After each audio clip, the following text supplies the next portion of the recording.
I never cried from that incident. Wow.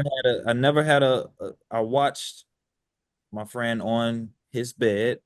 Um, he was already gone, and then coming in there and looking at him in that, being 15 years old and seeing that was traumatic, and I didn't know what I was going through. I didn't, and then when I say it was two times, because the moment that I actually finally had like an emotional breakdown from this wasn't until my junior year of college, when I finally cried and could not stop crying and could not, I didn't realize what was going on as well. I made it through the rough time. Rough time. I made it through the tough time. Tough time. I made it through the bad time. Bad time. So now I gotta get mine. Get mine. Gotta weather the storm. Gotta get mine. Gotta weather the storm. I gotta get mine. Gotta weather the storm. Okay. One day we gon' get on. Talk to 'em. You ain't got a choice. Welcome to Bailey and Buck Unplugged, where we talk about sports, entertainment, and mental health in support of the Kennedy Kids Foundation. If you're struggling with mental health, we encourage you to speak up and get help. A great place to start is 988. That's the free crisis prevention lifeline. Or you can check out the resources tab at kennedykids.org. If you are in an absolute emergency, please dial 911. Either way, we want you to know that you are not alone and that you don't have to struggle, and speak up, get help. There are resources available to you, and we are here to support you. If you're new around here, I want to introduce you to our host. I am Misty Buck. I am an author and a mental health and performance coach. And my co-hosts are Robert Bailey. He is the president of Rosenhaus Sports, the president of Kennedy Kids Foundation. He's a two-time Super Bowl champion, two-time college national champion. He's an NFL record holder, and he's an ESPY winner.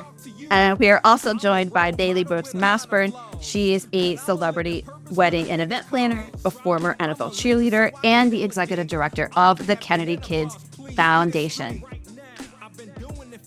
Hey, welcome to another episode of Bailey and Buck Unplugged. I am super, super excited. We got one of Miami's own, Jacory Harris. You might know him from way back in the day, Miami Northwestern High School. Of course, he made his way over to University of Miami, where he had an amazing career. You know, we love our U quarterbacks and our U players here on this show. We're big, big Miami people. And then he went on to play in the NFL, the CFL, and now I think we're even more proud of him to be able to say that he's a firefighter with Miami-Dade Fire Rescue Department. And we are so grateful for him and for his service in that capacity, and that you pivoted Yeah. from football into to really serving others and to serving our community. So welcome to the show, Jacory. Thank you for taking the time on your day off to meet with us. No problem at all. I really appreciate you guys having me here. It's a good thing. It's a good topic to talk about, especially, with everything going on in the world, and it's a lot of things that I'm pretty sure we're gonna hit on today, and we're gonna have some fun. Absolutely. Yeah, we love to do that. Trying to make mental health it's always a tough conversation, but we also want to make it approachable and obviously have some fun while we're at it too, right? It doesn't have to always be so Yeah. such a tough conversation, right? I think that's Yeah. part of Sometimes it's breaking the scary stigma. for people. Sometimes Yeah. when they have people that see, like situations like this, they see a podcast in which, people are open to talk about it and discuss things. It makes things easier to, come out and say certain things. Exactly. Well, exactly. Yeah, thanks for pointing that out. That's why we're here. That's why we're doing what we're doing. And so again, we appreciate you. So the question that we always like to kick things off with is, at what point in your life, either personally or professionally, do you remember starting to understand what mental health was and the importance of it? Is there like a specific memory or a time in your life or career? I have I actually have two specific times in my life where things got a little tough, and I remember exactly them being, geared towards the mental health aspect. And it was one when I was 16, and that was me losing a best friend when I was 16 years old to drive-by shooting. Oh my And God. sorry to get so tough in the beginning, But but that's real life. This is real yeah. life. Yeah. So I lost my best friend. We probably seen each other every day from the age of 6 years old until he passed away at 16. I was 15 at the time. And we were in high school, things happened, and something happened around our neighborhood and everything, and he lost his life to gun violence. And for a while after that, I didn't realize, certain things didn't affect me, and I didn't really cope with certain things at that moment. But I was kind of like mute for a little while. Like I didn't talk to anybody. I didn't speak to anyone. Obviously I didn't know what I was going through. I just was going through it at the moment. And to be honest, it actually ended up helping me focus more on football because that's when I guess you could say my life turned around um because I didn't talk to anyone and I just put my head down and started focusing on football and things that was important to me. I was able to, begin my career as a quarterback in high school, start, winning games and doing all that stuff and projecting myself, did things to propel myself for my future. So with that happening, I never cried from that incident. Wow. I never had I watched my friend on his bed. Um, he was already gone and then coming in there and looking at him in that being 15 years old and seeing that was traumatic and I didn't know what I was going through. Um, I didn't, and then when I say it was two times because the moment that I actually finally had like an emotional breakdown from this wasn't until my junior year of college when I finally cried and could not stop crying and could not, I didn't realize what was going on as well. And I remember we played against the University of Notre Dame. It was my junior year bowl game. We ended up losing. I had a horrible game. And that year I was projected top pick, well, one of the top picks with Terrell Pryor coming into the year, going like Heisman hopeful at the beginning of the year. Everything was going in the right direction at the beginning, but my mindset was focused on I'm not really focused on this season. I'm trying to get to the NFL. I Mm. wasn't focused on what was in the present. I was just trying to worry about the future. My relationship with my girlfriend that was at the time wasn't going well. I had a good start, and then things just started happening like just stacking up. I got a concussion. I got knocked out of game. I got hurt here. I got this. It's like nothing would go well for me. And when we got back, when we landed from El Paso, Texas, it was 11:58 p.m. Going into the new year, December 31st. And I remember seeing that time and I went home and when I got home, I started thinking about like everything that was happening to me and why it was happening. And I finally like broke and I started thinking about my best friend because I felt like I had lost the reason why I even played football and my purpose and like the center focus for me was my best friend. He was a guy that pushed me. He was a guy that was always um you know telling us, making us believe in things that we wanted that we didn't see in ourselves. So when I finally had that breakdown, it was tough, and it helped me so far. Like it's been something that I could go back to and be like, yo, you know what? That's when I realized it's okay to cry. It's okay to let things go. It's okay to live in the moment and be present in what's going on at the moment. So those are the two kind of times I noticed those things.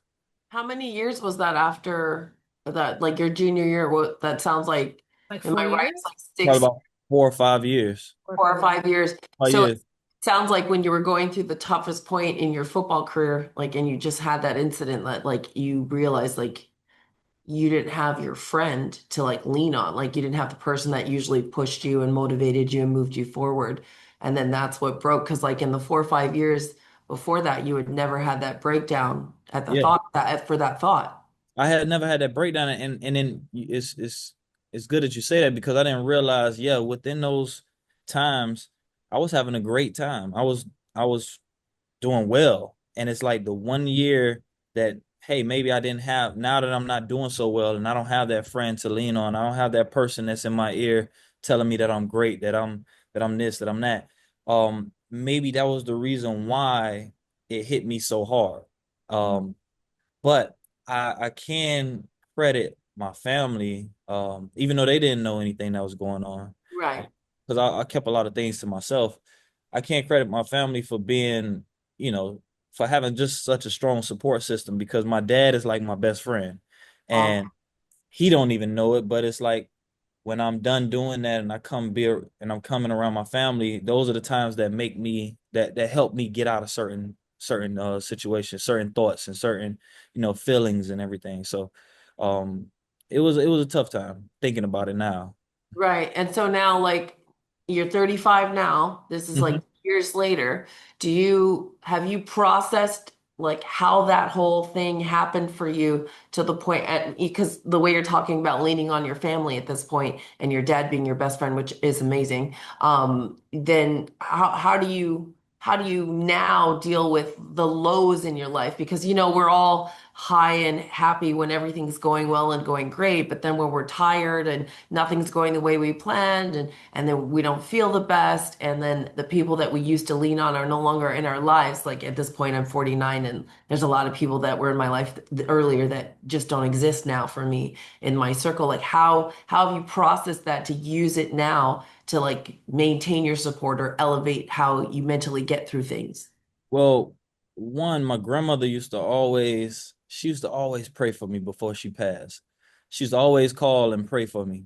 And she would always tell me, and hopefully nobody else sees this, but she would always say, she's like, hey, look, Really, everybody sees this. yes, I hope everybody sees it, but my family. Yes. She always said, You won't tell. out of all my grandkids, you're the one I pray for the most because it's some reason, like God keeps telling me that you're favored. And when Oh. I look at things that have happened in my life, that every time I have been probably at my lowest or what somebody might deem as my lowest, things have always worked out in my favor. And I got to credit it to God and to my grandmother. And also I changed my perception after that moment. After I had that moment of weakness, but I wouldn't even say weakness. I don't want to use that word in like a negative tone because weakness is good. Um, but in that moment, I changed my perception. I would always tell myself when I feel like things aren't going wrong, just change the way you think. Start believing that, things are going to happen in the right direction. Things, even though it might not happen today, tomorrow, within the next couple months, just change. Eventually your mind is going to start believing that things are better than what they might normally be. So it was perception. That was the biggest thing. And I try to preach that to a lot of my friends now. Like they'll go through something and then they'll speak negative about things. Like just say at the fire service, if you're having a busy day, we're seeing a lot of, we see death every day. Mhm. We kind of try to preach that. Hey, just change your perception on how you look at things and how you view this and how you view that. And always make it into a positive because this is gonna happen continuously as long as you're doing this job. And you don't want to keep having negative thoughts and just lean on people. Yeah, you have to think about the ones you save, you Yeah. know. Yes, You that's guys right. are always there and you always show up. I just want to touch on before I let Misty jump in on what you said about weakness and how you didn't want to use it that way. Weakness is the point where you learn the most lessons, and people feel like they have to be so strong all the time and be the Superman or the Superwoman. But when you're being strong all the time, you think you have it all together, and you give everyone else that, going back to your perception, that Mhm. like you give everybody else the illusion of that you have it all together and that you're super strong as well. That's when you learn the least. Like you learn nothing in those points. Like when you learn the most, it's weakness is such a powerful thing to be able to be weak, to be able to be vulnerable. It just gives you another depth and level of dimension to your character and your personality. So being weak in any given moment, just you allow the lesson to come into your life so that you could later on then use it for something in the future. And I wish someone had said that to me when I was younger, because Misty's my coach too, and she'll be like, "Why didn't you just tell me? I would have just fixed it to give you a break because you always try to take on too much." And that's a habitual thing for me and not necessarily a decision I constantly make. And because it's a habit and it's something I always do, I don't look at it as being weak either. But it's like a state of vulnerability where you have to be like, you know what? Maybe I should just say no and or not take this appointment or not take this task on and do it just because everybody knows I'm going to say yes all the time. Well, But yeah, that's what's actually being strong. So you're reframing this weakness, I think it's actually strength because it takes incredible bravery to be able to say, set those boundaries, to be able to admit when you're like, oh, maybe this isn't correct with myself right now, and I need to pay attention to this. It takes bravery to be, get, what is it, getting comfortable being uncomfortable. That Mm-hmm. takes bravery. It's a lot easier to just continue going on, burying things, putting on a brave face, saying yes to everything, keeping yourself busy, right? Like those things Jacory and Bailey, there it's a little bit easier, Mm-hmm. right? Than to and to throw yourself into something else than to just sit with your reality and admit sometimes that you're human. Yeah, yeah.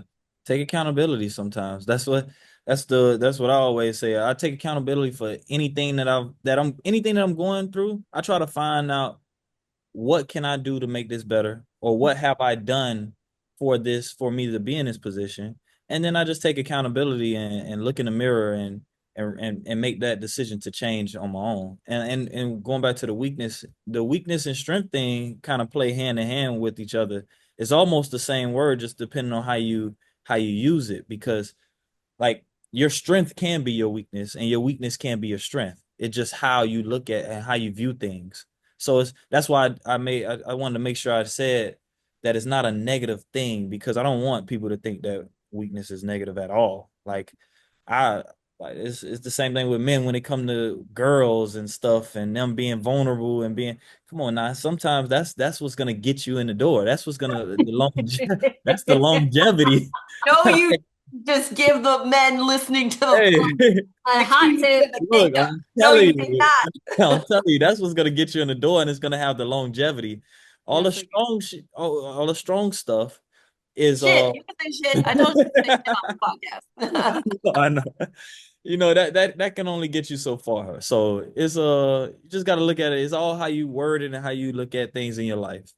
Well, going back to like you've got a really, I mean, you have to agree with me, Misty. He's got a really positive like the way why do you he think I told him to come on the podcast? Listen, he had this amazing football career, extremely talented. But the conversation that I had with you when I met you, Jacory, was around, first of all, transitioning, right? And sort of that idea of there's nothing wrong with becoming a firefighter, like after you played at the highest levels, right? We had that conversation. And then the other conversation was about just really changing your mindset around that, and then also like you said, the day-to-day things that you see as a first responder that we're not necessarily always thinking about, but I have enough first responders that I'm close with to know that that's one of the most difficult jobs on the planet. Yeah. It's it's difficult in a sense of, like, I try to tell people, like with football, like the guys on the job, they're always like, it's a lot of guys that are like, man, Jacory, you did this, you did that. And I try to tell them, I'm like, man, you don't understand. The reason I'm working this job is because this is rewarding. Sports and football, basketball, all that stuff is fine. You can make your money, you can have fun. It's something that you're passionate about, but it's not rewarding to me. It wasn't rewarding to me. And it can be for someone else, but it wasn't for me. It was I always grew up with a medical background. When I was in high school, I wanted to be a neurosurgeon, but I never had anybody that I knew that was playing football and doing that at the same time until my guy Byron Rule. Myron Rolle, until I watched the football and I see Myron Rolle jumping off a plane coming from Oxford, going to play against Maryland at halftime, and his school actually poured into him and allowed him to do that. Whereas, not gonna say anything, but you don't certain say it, we know. certain places they structure certain classes around sports, whereas you might have somebody that's in the medical field, that's in architecture, that's in engineering. These are great careers to have, but those classes are right during practice.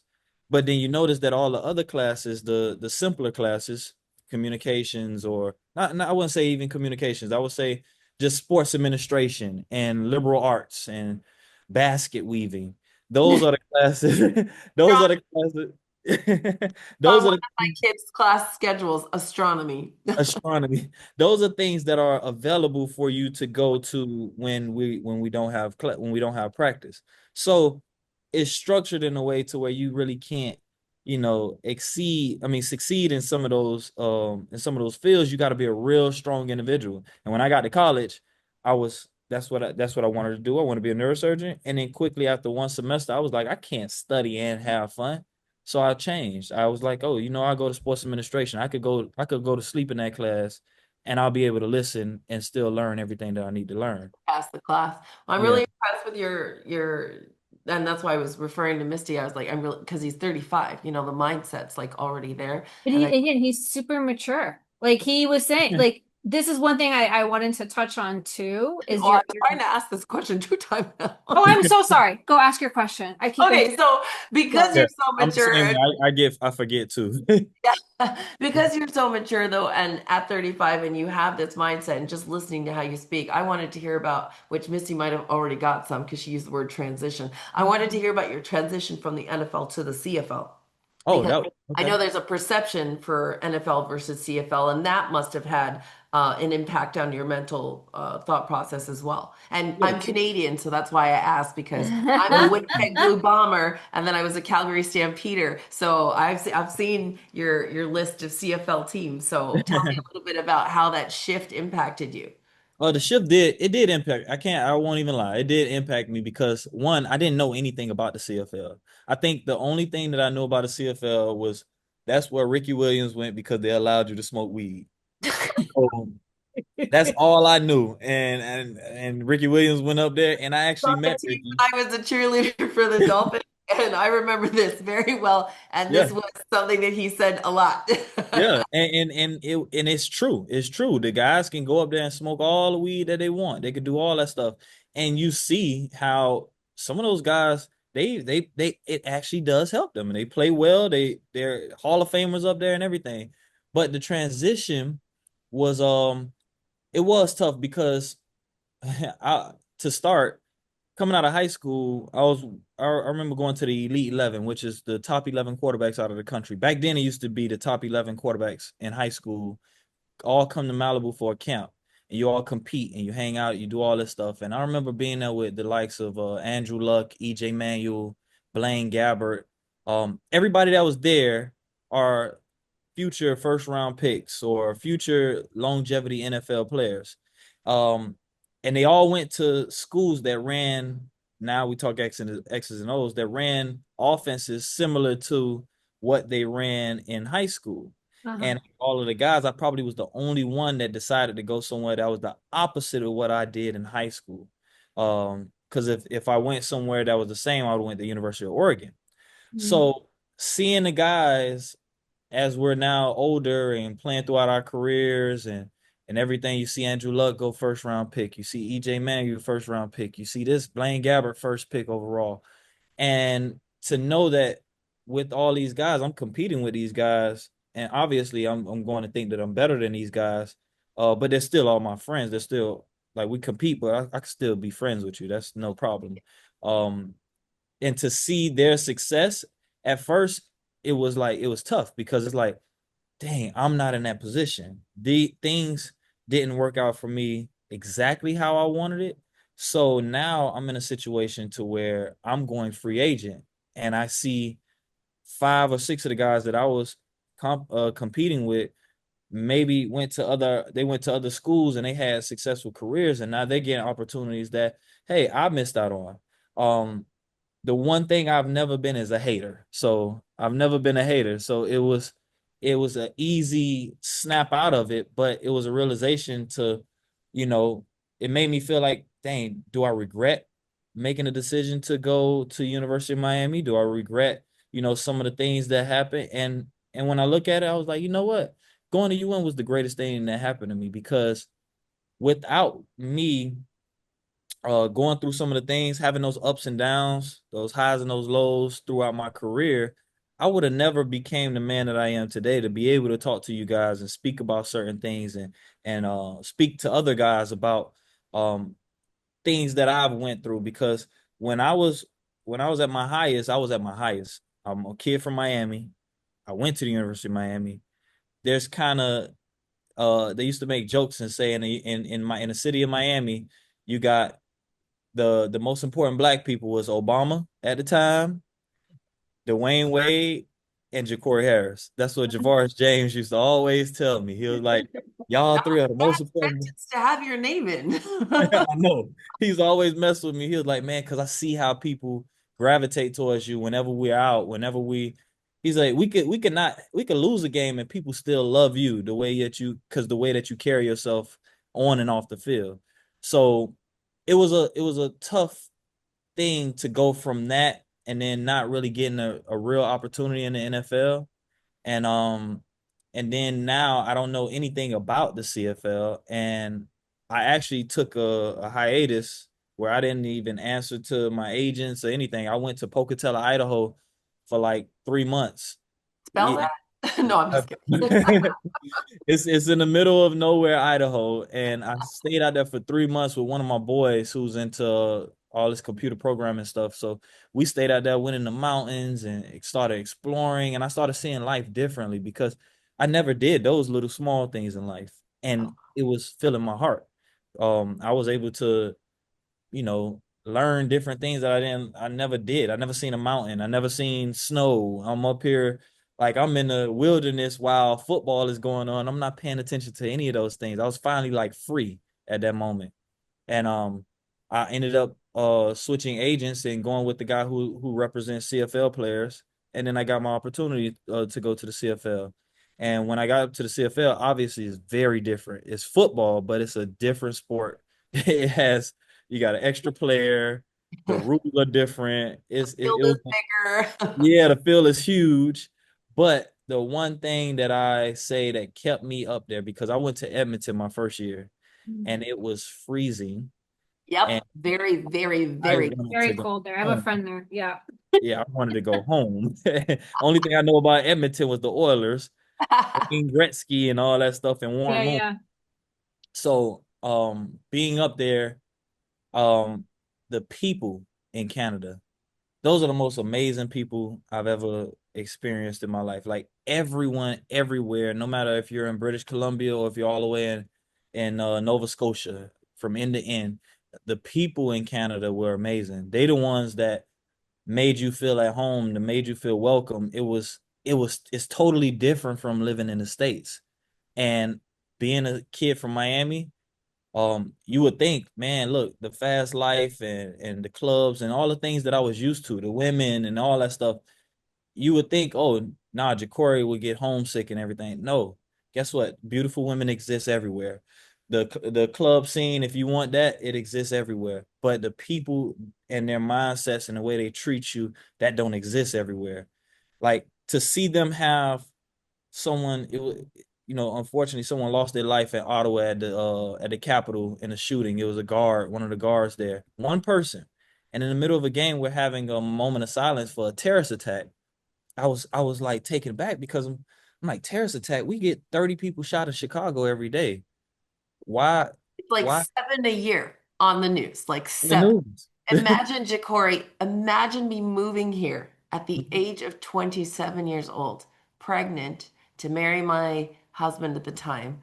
And I've lived here since 2001. Imagine coming Hmm. from that environment to Miami. Yeah. Yeah. Culture shock for me. Mind, major mind fuck.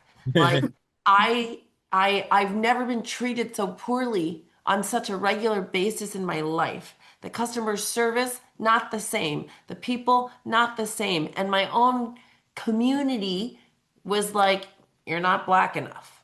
Yeah. Yeah. I'm just listening to you. I'm so happy that you were so well received and you enjoyed it and loved it as much as you did. And you have that perspective because for the I've been here 24 years now. I've been trying to explain what I miss because I miss living in Canada every day that I'm here. And the only reason I never went back after I got divorced is because I have children who are born in the US and they're American. And I didn't want to have to figure out or for them how to have a relationship with their dad and their mom in two separate countries. Yeah. So And I stayed. yeah.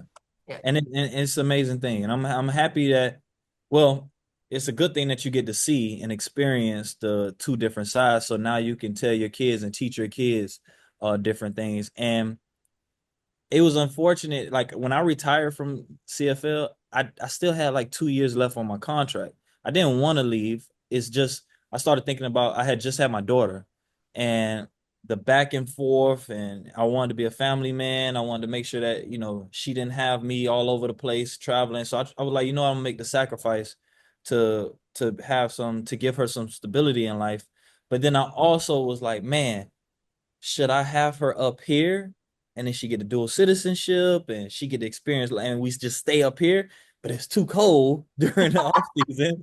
So when I made the decision to come back down, I was mad, man. I was mad because it's like I come down here and you're driving. Now I'm paranoid. I got two hands on the wheel, 10 and 2.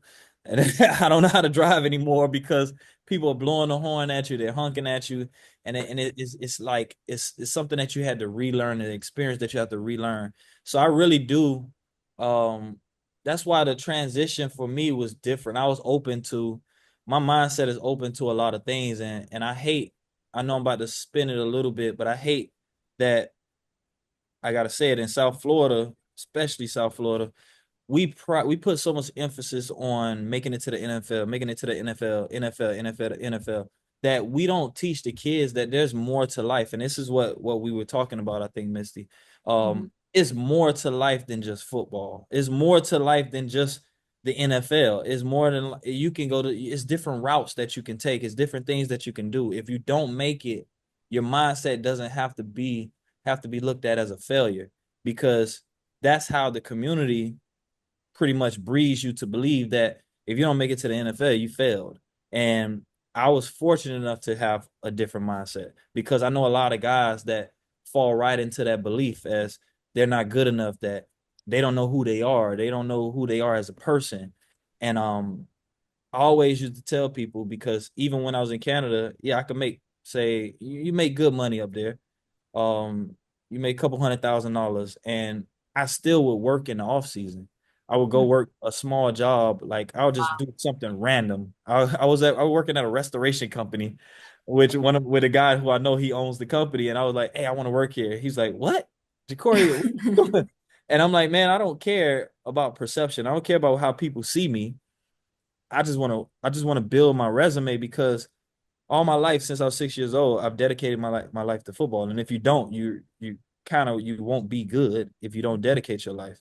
Um, and I would come into work. I learned how to make cafecito. I'm, I'm at the Espumita. I'm doing all this, and the guys are looking at me. The Spanish guys, they like, "What are you doing here? Why are you here? Like, we watch you on TV." Like, and I'm like, "Bro, I love, like, it's something new for me. I never knew how to do all this." So um it was a shock for me, but I was open to embracing it. So it helped me, man. And I really like to talk to guys and tell them that, hey, it's gonna be okay. You're gonna make it.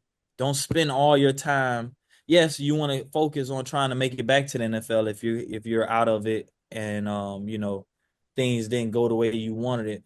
But also you got to put a time clock on it, because you don't want it to be a situation with one of my guys. He was in police academy, and he got an opportunity, a call from New England Patriots, and he had already been cut before and everything, and then he decided to go back and take this opportunity. And they told him, no, you're gonna be on the active roster and everything. They let him sign for 1 week, and then they cut him right after. And Oh then my. he lost his opportunity in the police academy down here in Miami. And that right there could change somebody's life drastically. And it did, because he ended up moving to Atlanta. And but right now he's super successful in the police, in that police department is well up there. So it ended up working for him, but that it wouldn't have went the same way for other people. So the transitioning was tough at first, but it was a quick tough, and then it ended up being a smooth, easy transition. Well, it's never So I easy, have to but ask. No, and I have to to ask, like, where do you think like you got this mindset from? Right? So we've been talking about your mindset and your ability to look at things a certain way and turn it around. And, you talked about your friend who kind of was always there backing you up. You talked about your grandma, your dad. So do you think it was those people in your life setting the groundwork for you to be able to have this perception and this viewpoint where you see things as they are, you accept them as they are, you do what's fulfilling in your heart, even when it's hard? A lot of people can't do that. Yeah. Yeah. So how do you feel like you've been able to develop that? Because I know people, late in life that are still struggling with those things. Yeah. The proof is in the pudding. When I said my grandmother would always say that I was favored, it would things would happen in my life to where I'm like, "Oh, wait, I don't know if this is her. Maybe this is her speaking, and this is things that are coming to fruition." But every time that I thought, okay, look, I'm things are going downhill right now for me. Things are going this way, that way. Every time I thought that, after a short period of time, not just financial, it will be financial sometimes. I get this opportunity, I get this, I do this, or something that I did in the past is now coming to my future. When I tell people never burn bridges, always treat people how you want to be treated, that right there has helped me tremendously in a lot of ways in my life, to where people pop up on me and they're like, hey, you see this picture? That's me when I was young. You treated me like this, you did that. And my dad wants to meet you. He's the vice president over security for NASCAR and stuff like that. So he wants you to come to this and do that. And those things have happened a lot. Financially, might be sitting up here, and then one day I got a lady, because this just happened. A lady, Beth Melsky, was kept writing me on social media. And mind you, I deleted my old accounts because I didn't want all those followers. Went to Canada. I wanted to be incognito. So then Wow. when I got my new account back, I had a couple thousand, didn't really care about social media. And then I got this lady keep on. I was a firefighter. I had just became a firefighter. And she kept writing me. And she was like, hey, I have this opportunity for you. And I'm like, delete message. It's probably spam. It's a scam. I don't know what this is. Hey, Yeah. I want you to do this. It's a commercial with Quest, and I'm like, whatever. I'm gonna delete it. And then finally, she wrote me on my work email, which I had no idea how she got. This was like after a week, so I'm like, how did she get my work email? So I called around. One of my boys he's a director in the movie industry and everything. So I called him, and he was like, hey man, Beth Melsky, she does Super Bowl commercials and big commercials. I say, hey, let me call you right back. Let me call this lady back. Let me call this lady back. And when I spoke to her on the phone, she was like, Jacory, you are the hardest man to catch. Like, I've been trying to reach out to you, I almost gave up. And I guess things happened at the right time, because Yeah. if she'd have given up, they'd have moved forward with their idea. But their idea was based off of an interview that they saw me do, where it was showing the pivot and transition from being an athlete to a firefighter. And they seen that on Channel 7. They saw that interview, and Quest Nutrition had, I guess they had said, they for the 12 years that they was around at the time, they never did any commercials, they never did media, they never did anything like that. So there's transitioning and trying to show how to transition from one thing to the next. And they use my story to do that with 4 other people. And Wow. flew out to California, 2 years working with them. Was it was supposed to be a 1 year contract. They renewed me for another year. It was a great opportunity. Not That's talking. No, I don't know you. No. She I know. I kept deleting them. I told her, I said, look, man, I didn't know what this was. I thought people was trying to kidnap me in LA. I didn't know what I had. I'm like, what did I do? Why y'all trying to fly me out first class to LA? What did I do? I'm trying to disappear Oh and my, getting opportunities. that is hysterical. I'm glad you touched back on the transition from football to firefighting, though, because I did want to talk about that because a lot of athletes that transition out, they usually go into like the life insurance space, the financial advising space, and you went into the fire department space. Why did you pick that?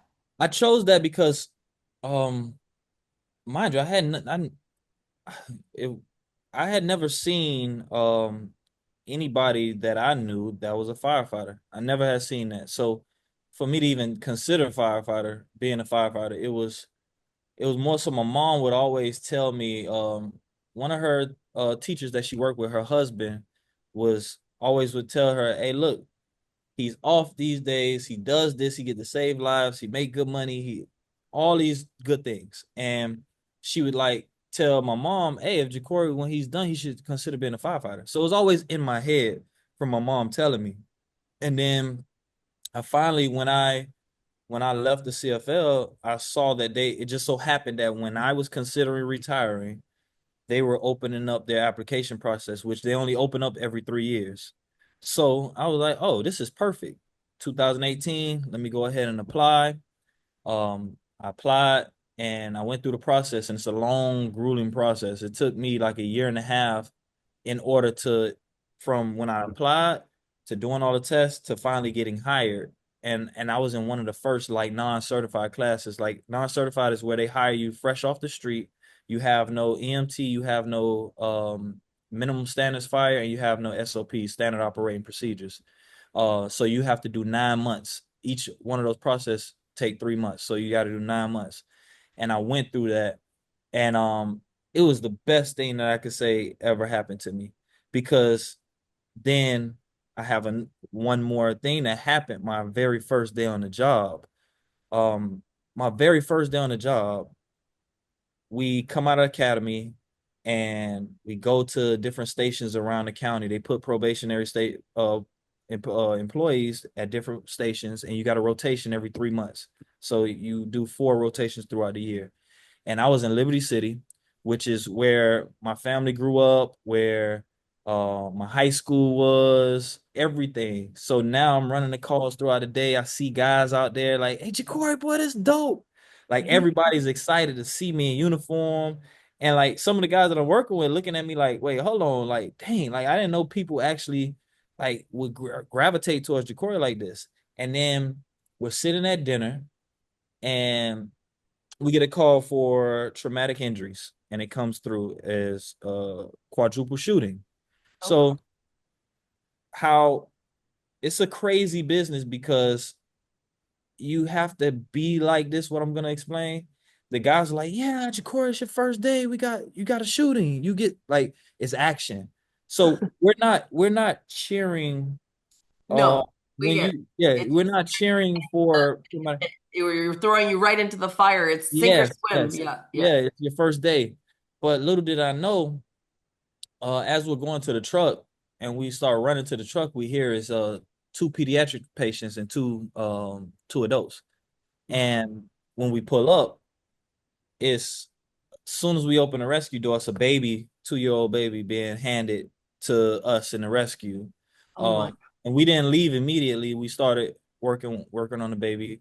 It was shot, I think one time, and then when I turn around to go assess other people, is two adults, one in the car, a young lady in the car, she shot up. A young man outside the car crawling on the ground, he shot up. I'm an EMT. This is my first day. I don't know what to do. Like we just touched dummies and stuff in academy, and it was during COVID, so we really didn't do much. We just passed tests. So I'm looking like, okay, what do I do? What do I do? And a young boy grabbed my shirt and he's like, hey, and it's like, why me? He grabbed me, and it was a little girl, a 7 year old girl, a pediatric patient, and she was laid out, eyes open. I don't see any blood or anything. And I picked her up, brought her to the rescue, and they're like, what's wrong with her? I'm like, I don't know. And they're like, come on, let's just go. Let's just go. Because she was obviously unconscious. And you start cutting off her clothes, couldn't find out where she was shot at. And then I finally realized she was shot in the back of the head. And my daughter at the time was 2 years old. So as we're driving to the rescue, I have the 2 year old that's sitting over there screaming and crying because they're working on him, but he's shot in the leg. And then I have this lifeless girl who still has a pulse, and I'm stuck. I'm like in a trance where I'm thinking about, dang, my daughter could have been outside somewhere here, and somebody looking for someone, comes by and do a drive-by shooting, and my daughter could have been in this position. Which is how your best friend died, your first Yeah, call. yeah, yeah. Then I ain't even, I didn't even think about that. Oh, really? Oh, I didn't even think about like I didn't Your correlate. I first mean, call was exactly how your best friend died. and my best friend was shot in the back of the head. Oh! Yeah, I didn't even think about that. That's my first time ever putting that together. You were supposed to be on this call with us. I told you. Yeah, yeah, yeah. And yeah.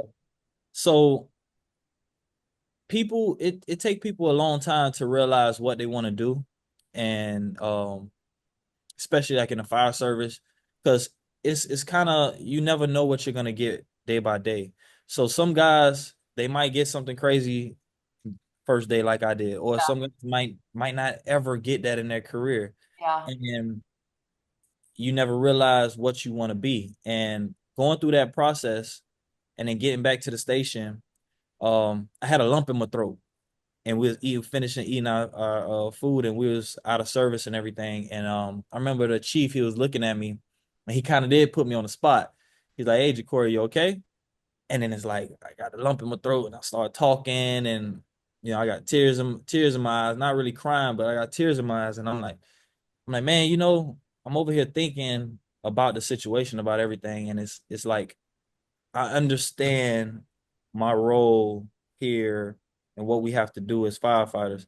I say, but the thing that make me emotional is that I watch the rest of you guys operate in such a way that I want to be just like you guys. And I was so sad that I didn't have the same skills that you guys have and the same mindset to just jump out there and get into action. And I was like a deer caught a headlights. And that bothered me because I'm a competitor. Yeah. And it bothered me. And I don't you got to realize also you're not going to win every battle, which is life or death for these people, that your patients and stuff. You're not going to win everyone. You can't, there's not enough drugs in some situations that you could push to bring somebody back to life. And you have to just realize that. But working with those guys that first day, I was like, hey, this is my realization of that I want to be a firefighter. That I want to, that I chose the right career, that I chose something that makes me feel, because I never got this experience playing football or playing sports. I've never felt this to where I felt like I was making a difference in the world. And even if it's something small to somebody, it's big to me. And that really helped me, like in this job. Now it's like I go to work with a big smile on my face. Like every day is work is easy because I love it. And it's not, I don't have hard days. I don't, it might be tough waking up and running these calls because I'm at a super busy station. Just got off this morning. Um we run a lot of calls. It might be tough, but then you always look like I feel like I'm the most equipped person to run these calls on these people this day for them, to help them in these situations. Because I know what I'm doing. I love what I'm doing, and I want to see my skills be applied and help somebody, and the things that I know, make somebody's life that much better. And it's so rewarding. It's so rewarding. Jacory, did she survive? No, she did. The Oh, 7 year, no. She yeah, only that all she had three a pulse still. yeah, So I'm she like, and that's the thing. waiting. I'm like, did she survive? Yeah, she had a pulse, and she ended up passing the next day. Oh, But the 2 year old baby survived. Oh, thank The God. the male who they came after, this is the second time coming after the guy. He had yeah. twins. He survived, and the young lady survived. And to watch them bring her back, like she was shot like 8 times in the torso. So it's both of them was shot like 8 times, both adults. So it was tough seeing that. And then we actually had a car fire, and it was right like later on, like 3 months later, and it was right there in front of that house. I remember standing in front of the street, and I just so happened to have the car fire with the same guy that I was on the truck with at that time, and he's normally on the rescue, and he just so happened to be on the engine with me that day, and we both went back to the same spot together. And he was going through his own thing with a breakup that same day. So Okay, I need to give you guys a compliment here. Okay, first of all, I want to before we wrap up, hear about the mental health side because I know we've chatted about that, and I have friends that are first responders, as I said, and I've chatted with them about the mental health aspect and the toll that seeing what you guys see all the time takes, what it requires of you, the Mhm. person it requires you to be in those emergency situations versus when like you come back after something like that and seeing that day after day and that pressure. But first I need to pay you a compliment. I have a friend that also died from gun violence about like 8 years ago. Mhm. But so the stories don't always end up well. But I have like my best friends in the whole world. Their kids are pretty much my kids. Mhm.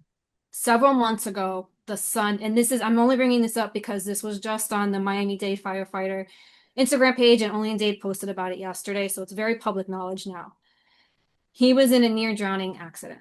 Mm. So they pulled him out of the pool. Neighbors doing chest compressions because she happened to be a nurse and they had just moved to this neighborhood. They didn't even know this lady. And the fire, they call 911. They're in there. This is down south. They're in there like super fast. And my friend and her husband just recently went to the station last week to visit the team that basically saved his life, right? Transported him, but then decided to stay after. Like they went above and beyond. Mhm. So they got to the scene. They see this young boy, 7 years old, right? They're doing what they can. It's obviously not a great situation. Don't know if he's going to survive. But she says they moved with like military precision, like just so calm and steady and brave. And she was just completely impressed with how they were able to, in just complete chaos, Mhm. able to do this. Yeah. And ultimately were able to do enough that to get him to the right place to save his life, but then stay there afterwards to make sure to just because they wanted to see like that he was going to be okay, right? And it took some time. Like it was a few days before we knew if he was going to survive or not and what the brain damage was going to look like and all that. But I say that story because there are positive outcome stories and they don't happen without you guys. And they don't happen without you showing up and being brave and having this clarity of mind to be able to just do what you need to do. And that's so impressive for me because I don't think I could do that. You're telling this story. I hear my almost 2 year old son in the background laughing and playing with my mom. And I'm having a hard time even listening to this story, like thinking of him. So I don't know how you were in that position, right? And how you guys do this day after day. So first I want to give you guys the ultimate compliment on that. I could not do that job. No, no, it's tough. It's tough, and I'm pretty sure we probably were going to transition into like the mental health Yes. in the fire department. Yeah, because how do you clear your mental later on at the end of the day? Like, how do you download that stuff so that it doesn't impact you long So term? it's it's I feel like majority of the like serious calls are going to stick with you. It's all about how you what do you do outside of work? And outside of work, like tomorrow we're going golfing. So we waking up in the morning and I'm going golfing with my friends and with some of the fire guys. And you have to have an outlet or people that you can talk to. And it's unfortunate that that's not always the case with some people. That's not always the case. And on this department and in the fire service in general, we lose a lot of guys to suicide. Mhm. And we just lost probably one of the greatest firefighters to ever exist. We say that because he's a well-known guy, Captain Bill Gustin, and he was 80 something years old, still involved in the fire service. He's the one that writes all the policies and he creates different training manuals and things, SOPs for our department. He would go around the world and speak at different conferences. They bring him in to do all these things. And he committed suicide. And that was a big blow to the department, which Wow. nobody expected. His family didn't expect. You would think because you see this guy, and this guy is 3,000 firefighters. He probably knew all 3,000 firefighters' names because he's at headquarters. You see him, he does classes for you, he jokes around with you, everything. And we've lost a couple people within the past couple years to suicide, and I understand how it happens. I'm not gonna be oblivious to like, oh no, nah, they should have been this way. Is no, I understand how it happens because some people, everybody life experiences are different. And especially with men, I don't know what the true statistics are, but I know for the most part it's a big difference in the actual follow through with suicide in men than it is women. And so when we hear about certain things with our guys on the department that happen, it's almost like, all right, we already know what happened. We already know that he followed through. We already know this. And it's unfortunate, but you have to have outlet. You got to have good people around you. Some people are alone. Some people don't have anybody, and that's why I try my best to, like, I went and got certified in crisis incident stress management, CISM, and then I'm also on the I did another thing with the applied suicide intervention skills training.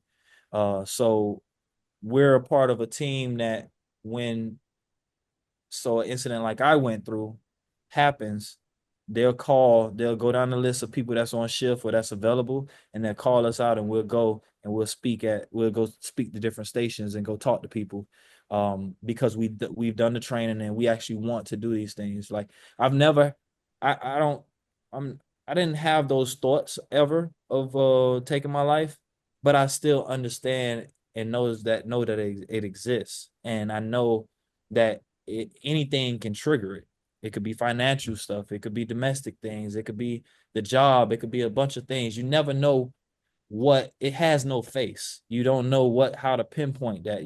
And it's unfortunate, but all you can do is, to me, is just be there for people. At the end of the day, be there for people, because you never know what somebody's going through. Like, I don't treat people. I'm not rude to anybody.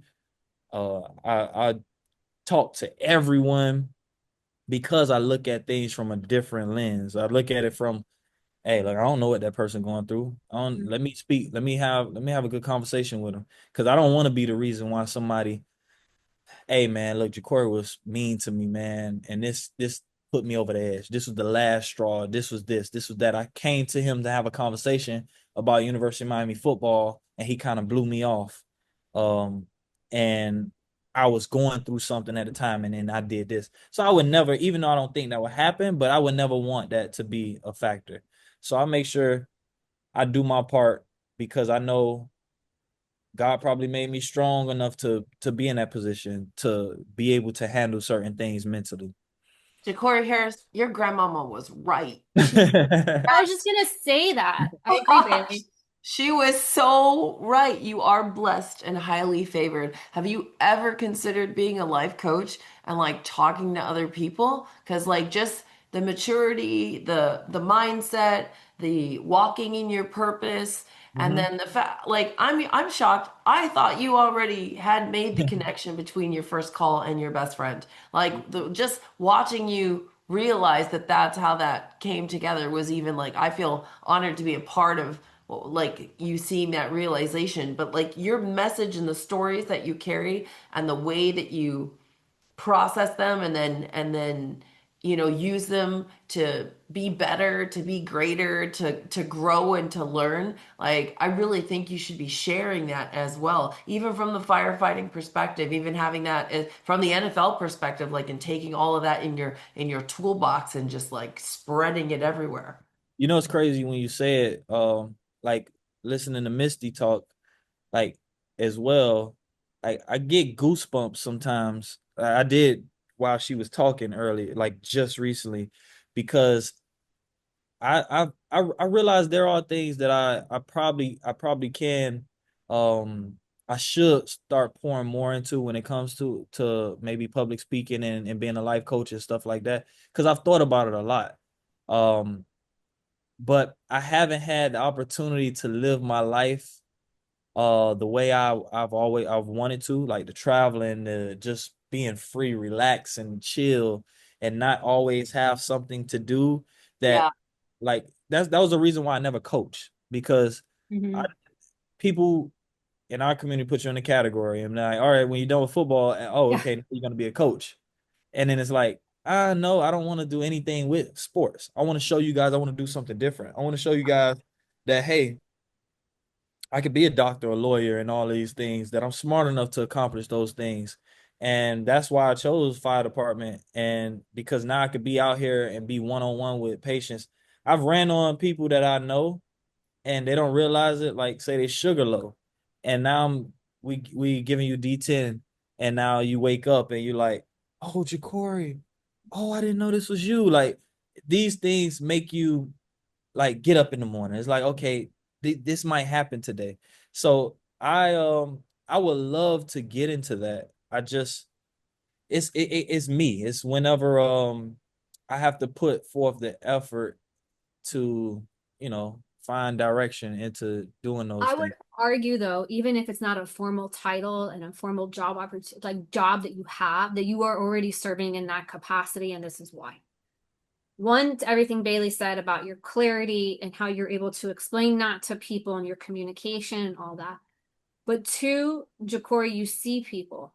You Hmm. show up for them, you meet them where they're at in everyday conversation, you see them and you make them feel that they matter. So you are already serving in that capacity. Yeah, yeah. I had that happen a couple times on shift on a call. I had a guy hug me, and he was and look, we fall short sometimes as firefighters and just cause we people in general. And it's, sometimes you do get calls of, a male complaining of anxiety or something like that.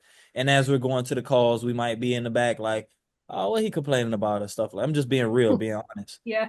Um, but then you get on the call and then it's a young man and you start when you take the time to listen to the story, and this young man come down from Omaha, Nebraska. I could repeat it. And I'm in the back of the rescue, and I remember my officer looking at me like I was crazy because I was having a conversation with him, and it was a suicide attempt. Uh, And I just started talking to him regularly. And he was from Omaha, Nebraska, and he was working at Publix down here. And he started talking to me. He was crying, like, "Well, what's going on?" Told me he had broke up with his girlfriend, and he moved down here for met her on, I think, some type of social media. He had met her, moved down here, started working at Publix, and then she started telling him like, "Oh, you don't make enough money, like you can't financially support us." But mind you, he's picked up everything to come down here, and he's a nice guy, so it wasn't like he's about to take his anger out on her or anything like that.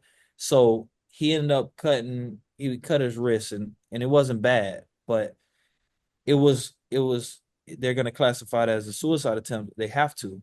um and just talking to him and having a regular conversation and just encouraging him and telling him, hey man, look, I understand you don't have anybody down here. I understand this, but you have to, it's the perception thing. I'm like, hey, change your perception, man.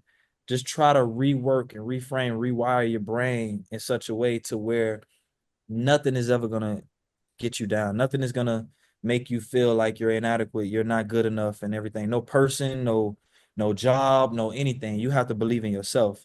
And yes, you're gonna go through tough times. You're gonna that's everybody's gonna go through some tough times. There's nobody on this earth that's just gonna be walking around and nothing bad happens to them. Not even bad, but things that they deem as bad happen to them.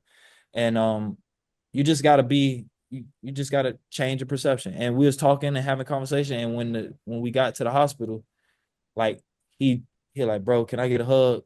I was like, I guess I got you. And then it's like always look at those moments like I was put here for a reason, because somebody else probably wouldn't have been receptive to him the same way. Because some guys probably they just treat the patient and we move on to the next call, but they've been wired that way. Whatever has affected them or made them to be that way, that's how they are. But I'm not built like that. I have conversations with patients. I go in there, yeah, I'm not gonna extend the call and now we're here just talking for no reason, but you never know. And in those classes that I told you that we took with the crisis incident stress management, we took it with some police officers, and then you can see the difference where a police officer, she was like, the lady was complaining about like, oh no, we have other calls waiting, so when you get here it's not that serious, and then this, and I got somebody who's actually in a medical emergency. And I was like, yeah, but it's one call at a time. We're not supposed to be worried about this next call or this, because guess what, that next call, it might be a 45, which is somebody's that's passed away. It might be that, and it might be something serious, but at the end of the day, you probably prevent it by you staying on this call and actually showing some care to this suicide attempt call, you might prevent someone from losing a life that's here with us right now. And you got to look at it from that perspective. And then that's when she's like, oh, I never looked at it like that. Because A way to yes, be in the moment. You're just basically telling like people to like live in the moment, whatever that moment is. You got to be present 100% in that moment, and yeah. then you take everything one day at a time. Even though you said one call at a time, it's Mhm. all the same stuff that we should be digesting. Like I've got a lot of takeaways from this, Jacory. You have like really, it's super impressive. This has been a great podcast for me. Like I don't ever want to be the straw that broke the camel's back for someone else. That is probably the thing that I take away the most. And I really need to get back to when I leave someone, making them feel like they're important when I walk away from them. So that is the case. And I'm going to focus on that. Be the Canadian. Yes, be the Yeah, stop Canadian. letting these Yes, Americans infect Be me. the yes, be the Canadian. Canadian. Hey, I'm gonna pump my antibiotics back in here. yeah, if you live like that, being a Canadian, you will succeed in life. You will be the best person you could possibly be. Look at him. Look at him still mentoring me. Look at him. No, What's no, going no. I can't turn it off. on? It's great, Corey. It is freaking Life fantastic. is wonderful, man. Life is you don't realize it until you go through things. When you're at your weakest points in life, you don't realize how great it is. Because like I go through things every day, and because we all do. No matter everybody's things that people go through are just on different levels of how important they are in their life. But it's a beautiful thing to watch yourself overcome certain things that you might look back and you're like, man, I remember I was tripping about that. Yeah. And now look, this is that. And it's beautiful because um I don't know, just having one life to live and like that's why I always tell people, like, people are pushing me. They're like, hey, Jacory, you should do XYZ. I'm like, yeah, I'll do those things at my own pace. Right. But everybody does it this way. I'm not everybody. I'm enjoying life. I go travel. I would get up and go anywhere in the world by myself and just enjoy myself and just do things that I want to do right now because I wasn't able to for from 6 years old until 30. Well, still, even in the academy and all that stuff, I didn't have freedom. So now having freedom and being able to see the world in a different light is amazing to me. That's awesome. I'm just so like, I'm so in awe of you. I'm like, gosh, I want to have like, I guess this podcast, we're kind of running long. I have so many more things that I want to chat with you kind of about. I But want to invite you to participate with us in the Kennedy Kids Foundation. As the executive director, he I'm doesn't want more things to do, Bailey. no, No, I no, no, no, no. know, I but I am would just down. love to have you serve on like a committee or just be part Yeah. of an event or show up when you want to show up or be the EMS team at our 5K next year. Okay. Like the first responders, like in the field that you do. Like there's a place for you and it should be on our team. Like I'm I down. have to have you. I am down. I would do anything with you guys. I have no problem doing that. Because to be honest, like, we work 9 days a month. So we work, I know. yeah, one day on, 2 days off. So we are always trying to find different things. And I have been finding things. I want to find things that are rewarding as well. Like, I don't want to just go, like, people like, oh, you need to go coach football because you have a lot of knowledge in the quarterback position. I'm like, yeah, but I don't know. I don't know if I want to do that. I want something that when I do it, I'm gonna get the same feeling that I have from the fire department. And I feel like Corey, that I will am be something speaking that. in 2 days. I don't know Mhm. if you work in 2 days from now. You might because of the way your shifts work. No, if it's 2 days from now, then because today I'm off. I'm Right, off and you're off tomorrow, tomorrow. and then So Thursday you're working. I No, but work our teen Thursday. ambassador program at Seed School, once we get that turned on, we're going to need a speaker at school. I'm Well, I And down. was gonna say Whatever I'm it doing is. a speaking engagement Thursday morning at UM of all places. Oh, dang. On a winning mind, on having the winning mindset, and so many of the things that you're talking about. So I was gonna say you should come sit Yeah, with I me. work Thursday. But you figure you're working because you're okay. It's Work like Thursday. two on, one But then off. also One off. it is kind of like, if I even if I don't uh if I'm not told in advance, I could still find ways, like in the future, probably not Yeah, Thursday, yeah, because I'm yeah, in a yeah, busy station. So a lot of people don't want to do swaps with me, but I can call people and be like, hey, you want to work for me on this day? And then I'll work yeah. another day for you. So we, Amazing. All right. yeah, Well, now you're going to be on speed dial for us for sounds various. good. Sounds good. I'm texting Robert as we speak. Yeah, Rob, yeah. And Yeah, Robert. I'll text you guys my info, and yes, please. I'll follow Perfect. all the pages and everything, because you Perfect. guys are some great people to talk to, and I'm pretty sure Oh, you can help me in the future when it comes to, just anytime, Jacory, anytime. Yeah. yeah. So, real quick, as we wrap up, something we always ask everybody is when you are having a hard time, because let's say you're human, you talked about, okay, taking the moment to just being like, let me look at this a different way, right? But what we always ask our guests is, what are three things that you do for yourself, maybe when you're not having a great day or you're kind of, kind of a little bit of a funk, like, what are three things that you do to turn things around? So I know you mentioned think about the perception and turning that around. Are Mhm. there any other things that you do kind of day to day when you need to lift your mood? Well, my friends, I speak to my friends on a daily, and those my couple friends that I have, those guys are like my biggest like supporters and motivators and everything. So my friends, obviously my family. So I won't even say them. Um, well, yeah, that's obvious. The family. My daughter as well. Like my daughter, she's 7, and she's like the greatest thing to ever happen to me. She's full of life and everything. And talking to her, and even just um getting off shift, having conversation. I speak to my daughter at 7 years old, like she's probably 30. Like we have real conversations. We cry together, everything. Um, so I speak to her, and we play Roblox together. So play Roblox together. She'll beat me up if I don't play Roblox with her. But I those and then just I think I would say like the traveling and actually living my life and experiencing new things is what helps me a lot as well, when it comes, like when it's not people or anything that's tangible really. It'll be like a traveling experience. That's awesome. I love that so much. Well, thank you so much. And I know you have a new Insta now. So how can people reach you if they wanted to, if they have any questions? Are you open to that? And if you Yeah, are, how yeah. can they reach you? I am open to it. As it's crazy because I did change my name so nobody could find me, but now everybody can. If you type in Jacory Harris, you'll be able to find me. But You'll my find. my Perfect. handle name is JTW12VE. So it plays out as J12. Oh, Ah, it totally does. Yeah, But you I really tried to love make it. it hard for people to find you. that's what that was a name that at first I had a JTW like 12 like that. And then so people could find you by your name if you just put your name on the bottom, and then I would just put Jay underneath. So they couldn't type in my name and find me.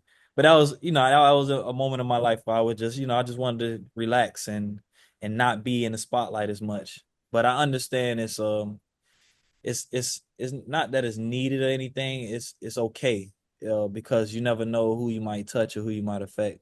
And you can always choose when you want to respond and who you want to respond to. I'm very good at that. Even poor Beth. You can ask the lady from Quest because I was ignoring her, and I shouldn't have been. Oh my God, I love it. Well, thank you so much for your time. We want you to get back to enjoying the rest of your day off today Yeah, and I'm your about to go to family and your Houston's friends. and something to eat. Oh, get some Oh, now sushi. Get Houston's is really going to good be sushi taxed. Oh, there. that's okay. This doesn't release for a week, so you're fine. I'll probably, when it releases, I'll probably be going to Houston's as well. Oh my But God, how once a funny. week. Well, enjoy it Mhm. and enjoy the rest of your day. And we want to thank everybody again, as usual, for joining us. Just to remind you, Bailey and Buck Unplugged supports the Kennedy Kids Foundation. If you are in a crisis, please dial 988. That is that free crisis prevention line available to you. Of course, if you're in absolute emergency, dial 911 and get the help that you need. We always like to remind you, choose life, speak up for yourself, and don't give up. Keep going. And of course, if you'd like more resources or you'd like to support the cause, check out kennedykids.org. You can see all the events that we have going on. You can check out our resources tab if you're looking for specific things. We have, I mean, there's like a whole, I can't even remember what's on there. It's a really long list, but there's something for everybody there. So go, please check it out. And as always, thank you for your support in helping us prevent suicide and promote mental wellness among teens, but also everybody in our community. So Jacory, thanks again for being on the show, and we can't wait to see what we do next. Thank you guys for inviting me here. Thank you for doing this podcast. It's a beautiful thing that you guys are doing, so keep it up. Oh, thank you so much. Yeah, no problem.